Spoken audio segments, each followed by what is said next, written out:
Once upon a time, in a small town, there was a young man named Jimmy.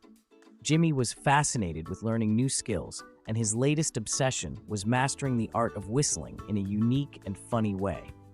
Jimmy began to practice whistling with all seriousness. Every day, he would sit in the backyard of his house, trying to produce the right sounds from his mouth. However, he encountered some difficulties as the sounds that came out were unexpectedly funny. Jimmy was earnestly whistling in the middle of the garden, but every attempt resulted in comical and bizarre sounds, as if they were coming from a completely different person. One day, his younger relatives were passing by the garden, and they couldn't ignore the hilarious sounds coming from Jimmy. They were astonished to see Jimmy whistling in a way they had never heard before.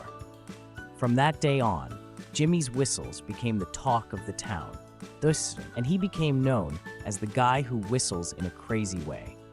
Whenever any of his relatives or friends saw Jimmy, they would ask him to whistle for them in his unique and funny manner. Thus, Jimmy's garden became a place of laughter and joy, where everyone enjoyed his strange and funny whistling. The story ended with a smile on the faces of all who knew Jimmy and heard his unique whistle.